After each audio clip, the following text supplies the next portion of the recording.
All right, hello everyone, and welcome to my channel. We're going to get right into the Bible decode for the day. I think this is number 107 on the Flavian signature, which is roughly the Roman origins hypothesis for the New Testament. The New Testament was written in its entirety by the Romans, the Caesars, particularly those Caesars of the of the Flavian dynasty. That includes Emperor Vespasian and his two sons Titus and Domitian, and that was from 69 to 96 AD. What they did is they wrote in particular, the Gospels, and they backdated them by 40 years. So they moved the Gospels from approximately 70 AD to approximately 30 AD. And then they wrote a story from, or history from, a person who didn't exist, but who went by the alias of Josephus. And they put out a history from Josephus called War of the Jews, or Jewish War. And in this history, he describes the Jewish war against the Romans from 66 to 73 AD. And it's pretty much indisputable that Josephus was writing at Rome, and his book was given the full endorsement from Emperor Titus when Titus became emperor in the late 70s AD. And I would guess also Vespasian before that. And basically, the Gospels and War of the Jews read like they are two peas in a pod, or they are two parts of one work. The number of parallels between the two are overwhelming, and mean-spirited. The Romans were doing this in order to neutralize the Jews, who had been a big pain for the Romans to govern ever since they took over in Judea in about 63 BC. And for over 100 years, the Jews were engaged in insurrections and revolutions and wars against the Romans in order to get them to obey them, because the Jews were willing to fight and die over keeping their way of life, in particular their rituals and their religion.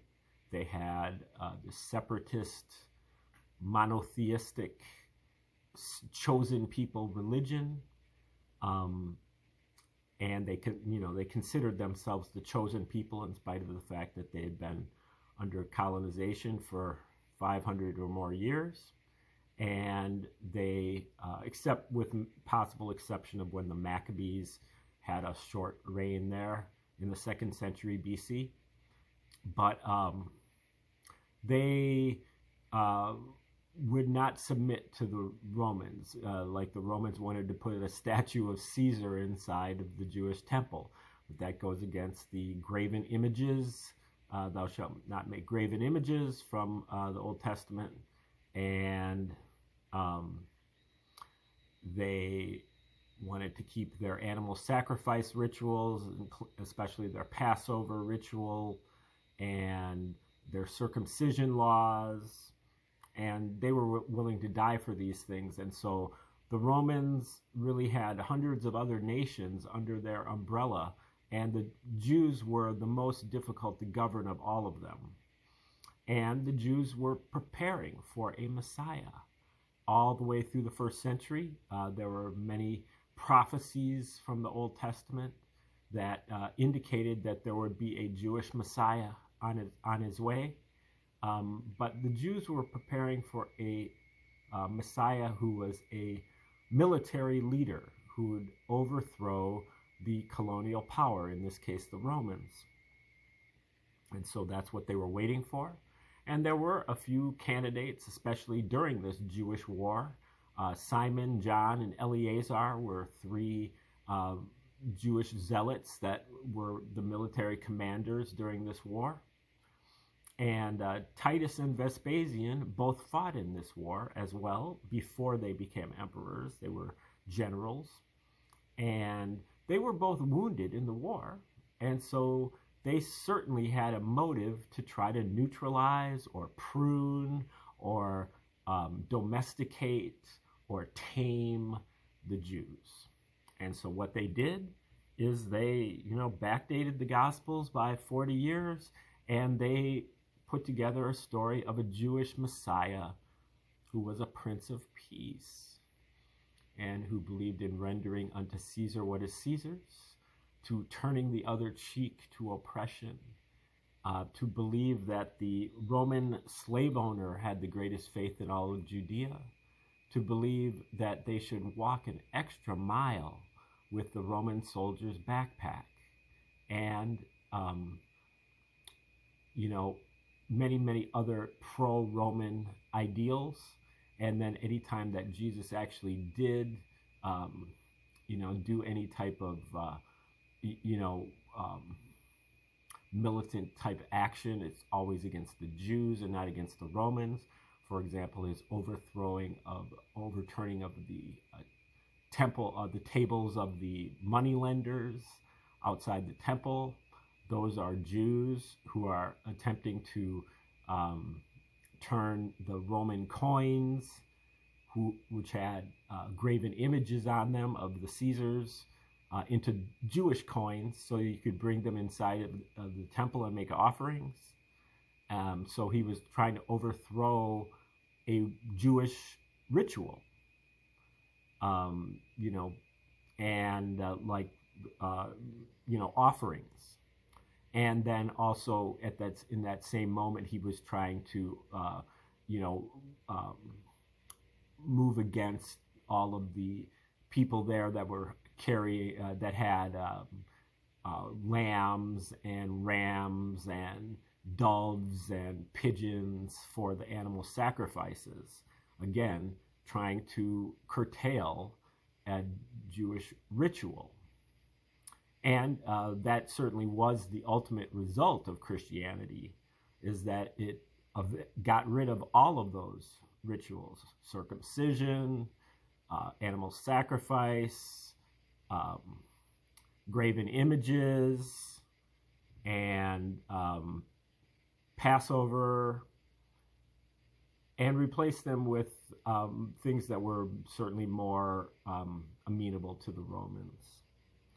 So you can see the motives for the Romans there, and then also the method or the MO of the Romans was right down that alley. The Romans had done the exact same thing to a different group of Jews right around the same time, that's more accepted by history, called the Rabbinical Judaism, which is that they did pretty much the same thing to neutralize the Pharisees, the Pharisaic Jews, and turn them into what you call rabbis or Rabbinical Judaism, and writing the Talmud and quibbling over details in the scriptures, as opposed to any type of political upheaval.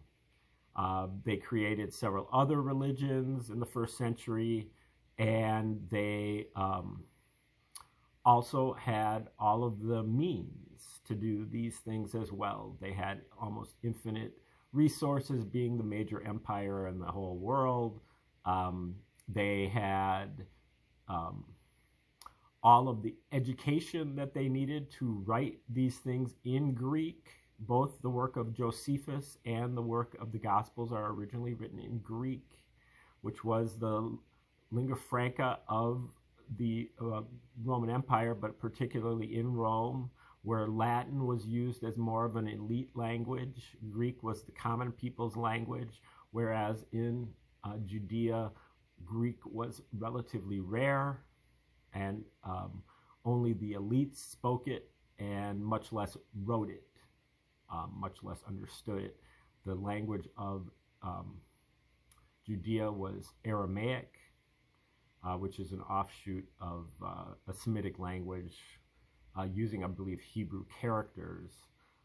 So it would be very unlikely that somebody would write the Gospels in Greek from Judea, but much more likely that it would have come from Rome.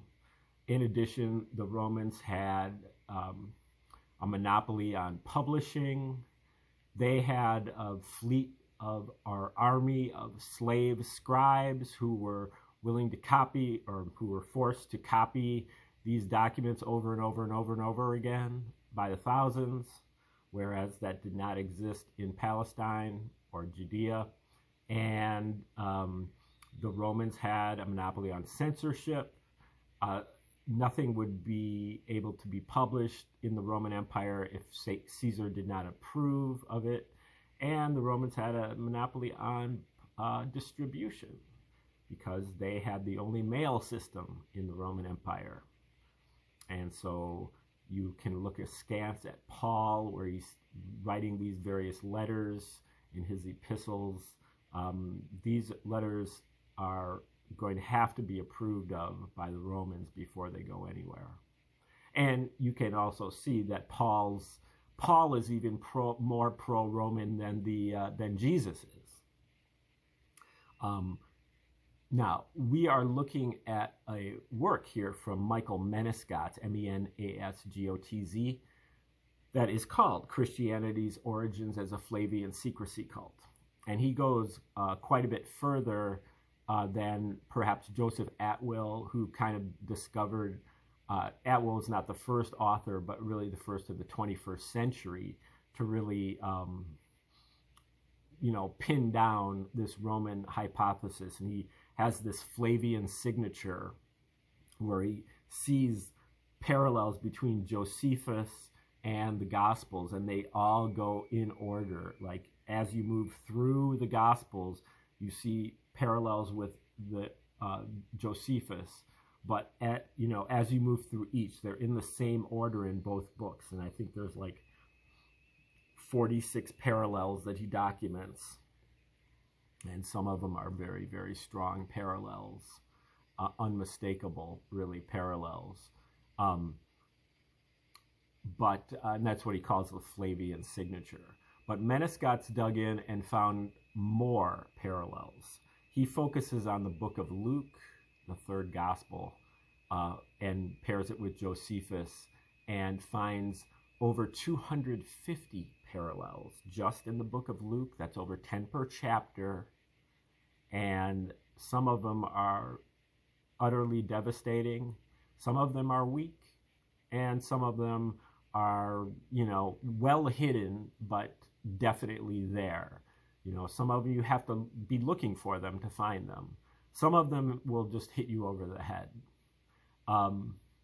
But what he also does is he graphs them out. And so he puts the book of Luke on the vertical axis. He puts Jewish war on the horizontal axis. Luke goes from chapters 1 through 24. Jewish war goes from paragraphs 1 through 693. Although those are arbitrary and they don't matter, really. But he plots the point wherever there is a parallel. And after plotting the 250 points, you can see that he has 5 letters in Latin, APTVS, or perhaps APTUS. I'm guessing that the T and the V are Titus Vespasian, but whatever, it is not a noise. It's not noise or a random pattern. It is it is a signal, and what it is that not only did the Romans write the Gospels, but they actually signed their names to the Gospels, if you know how to break the code. At least they put their initials on it. And so he goes over these various parallels. There's several different kind of themes of the parallels. The most basic one that Atwill really uncovered is that backdating Jesus by 40 years. Jesus makes prophecies in the Gospels, and those prophecies are fulfilled by Titus in War of the Jews.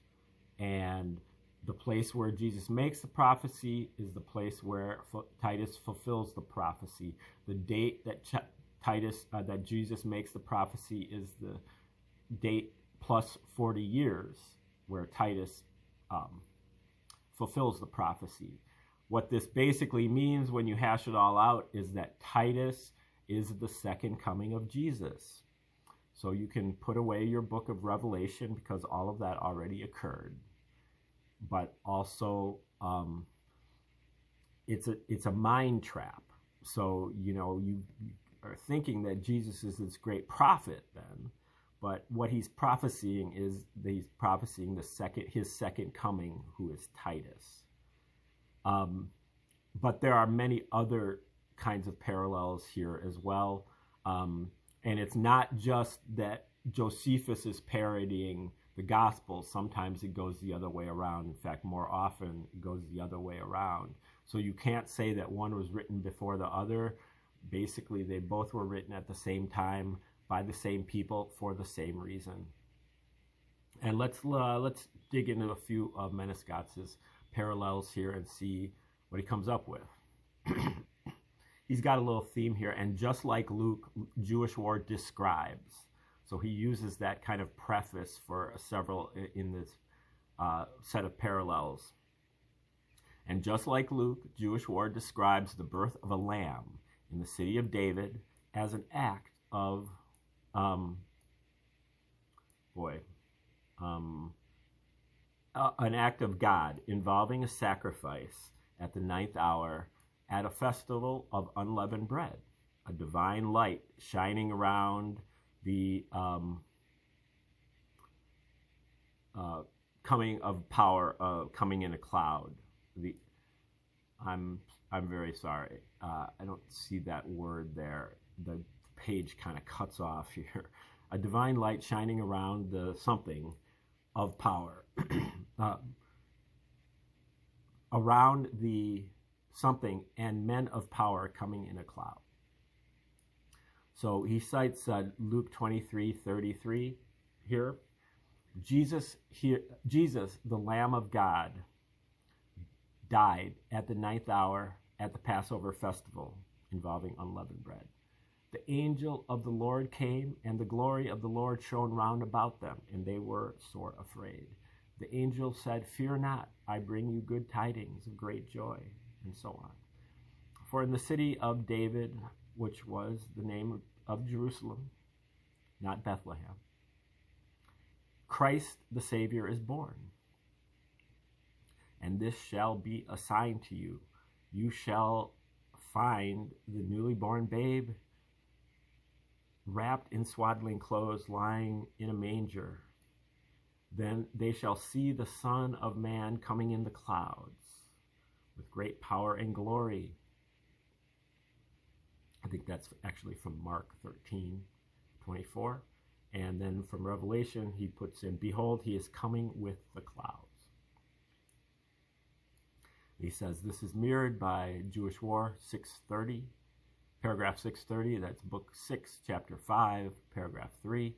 Now there were signs from Jerusalem that foretold their desolation and God's denunciation of them, including a year-long comet and a great light shining on the altar at the 9th hour of the night, which the unskilled took as a good sign. Also, that festival of unleavened bread, at that festival of unleavened bread, the high priest brought a cow to be killed, which gave birth to a lamb in the middle of the temple in the city of David. Soon after, incredibly, there were chariots and soldiers in their armor running among the clouds before sunset. Roman rule extends beyond the pillars of Hercules and walked among the clouds upon the Pyrenean mountains. and that is from Jewish War 314, Book 2, Chapter 16, Paragraph 4. Okay, let's see if I can turn the page here, which is kind of a trick, but could go well.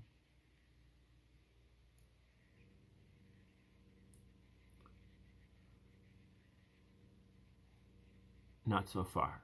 Please hold for processing. Sorry about this delay. Menescot's work is, I think, very good, but his presentation is sometimes not to my liking, and that includes his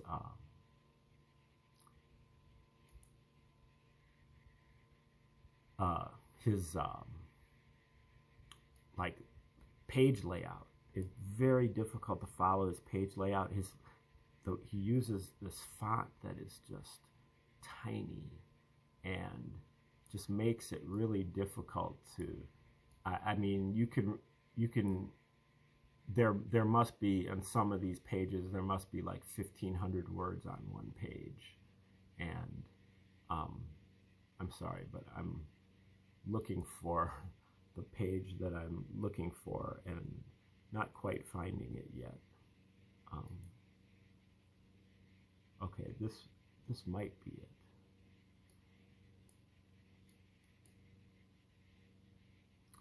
And so basically I have to take a picture of the pages and then email them to myself and then be able to read them from there so that I can blow them up and see them properly. And anyway, okay. I guess he's moved on to a different parallel here. And just like Luke, Jewish War describes men chosen at death by lot, a sword passing through a person's torso, a woman related to the name Eleazar, who told them what happened in the underground cavern of the dead. And mirroring the passage in Luke, this similarly happened on the 15th day of the month of Nisan. And so those are all the parallels. Those are all the things that happen in both Luke and Jewish War.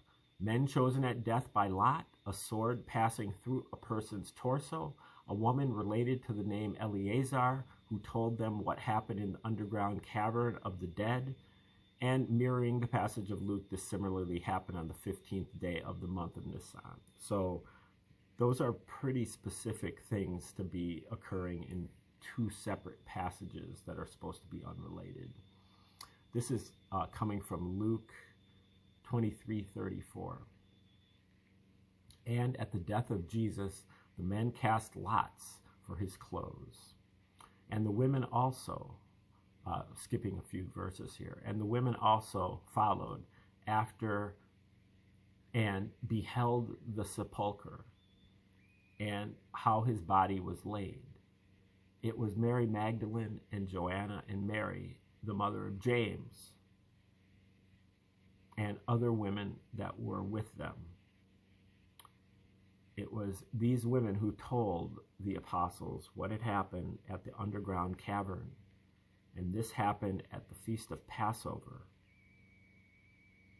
Yea, a sword shall pierce through your bowels also. Now he's backing up to Luke 2:35 right there.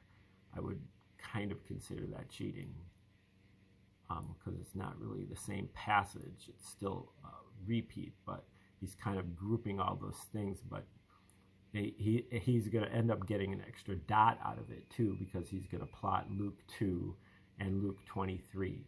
So that's something that I also disagree with Menescot with this presentation, is sometimes he kind of cheats. And he doesn't need to cheat. He's got 250 parallels. So if he just backed off and just like instead ended up with 225 parallels, but didn't really cheat to get them, that would be more convincing. Okay, this parallel from Jewish War is from 684, Book 7. It's the last book, Book 7, Chapter 9. paragraph 1. The men under siege in Masada, which is southern Judea, there's a big fortress there. That was where the last final siege of the war was. The men under siege in Masada chose men by lot for who would slay all the rest. And after this, they similarly cast lots for killing themselves.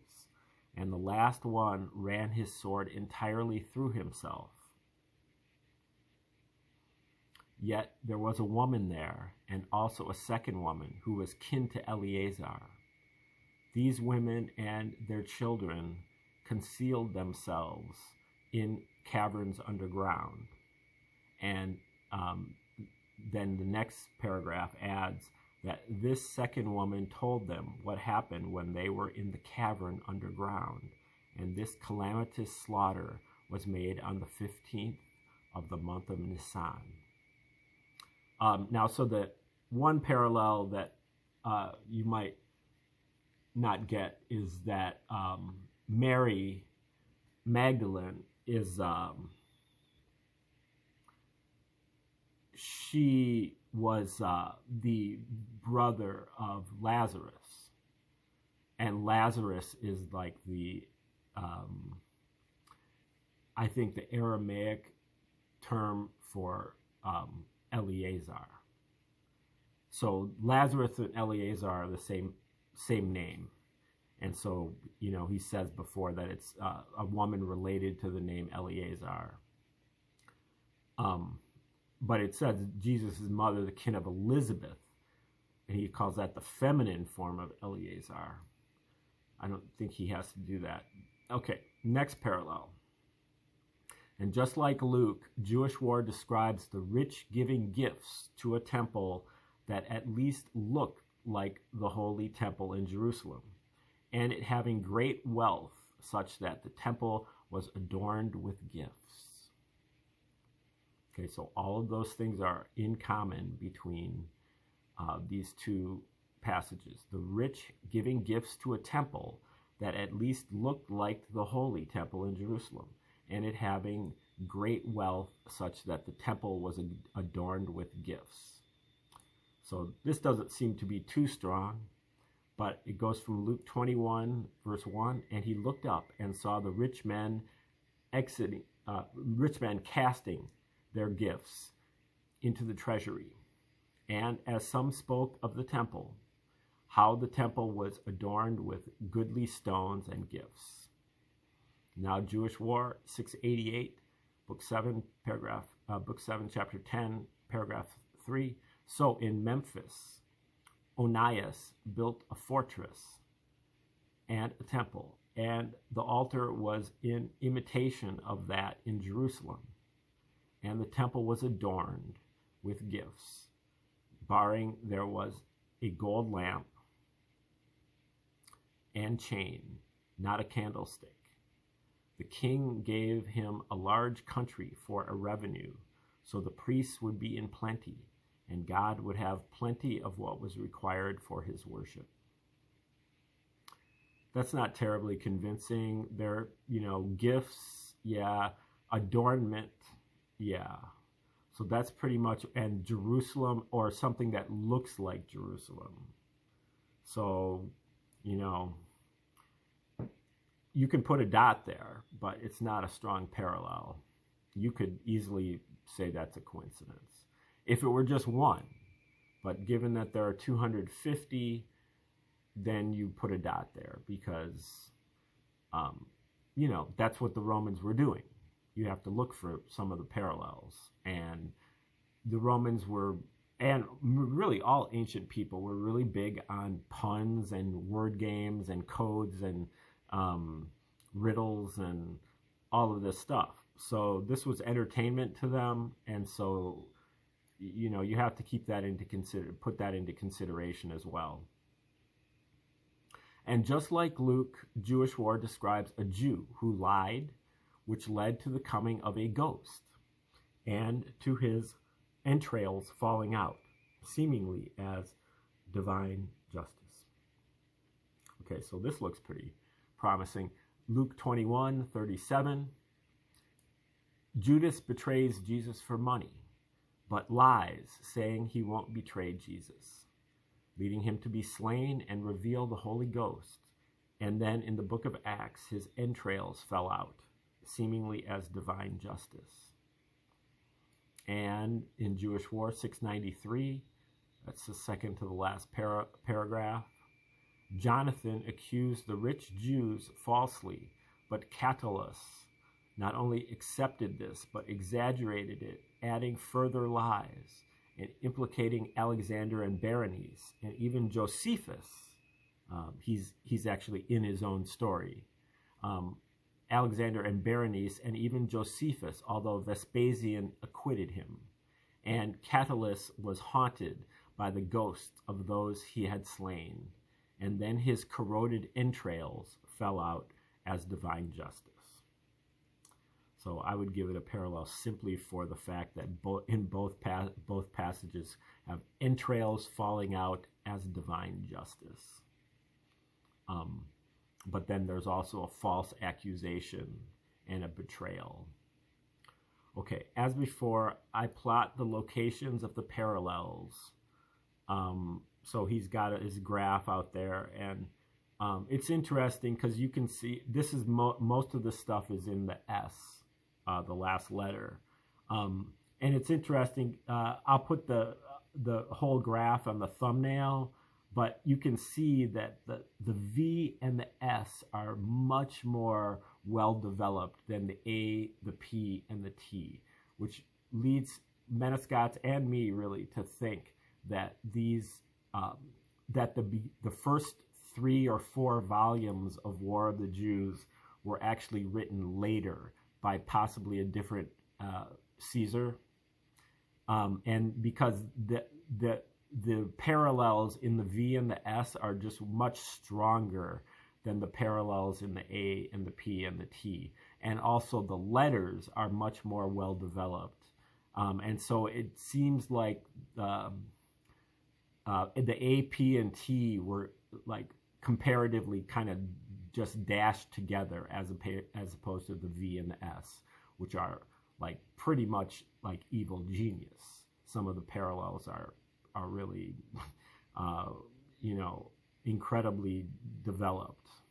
Okay, again, these involve Jewish war parodying Luke, in contrast to those at the beginning of this book, which mostly involve Luke parodying Jewish war. Okay, we're going to stop right there, and we'll resume tomorrow for the next parallels. Thanks for tuning into the Bible Decode for today, and have a great day. Like, share, and subscribe.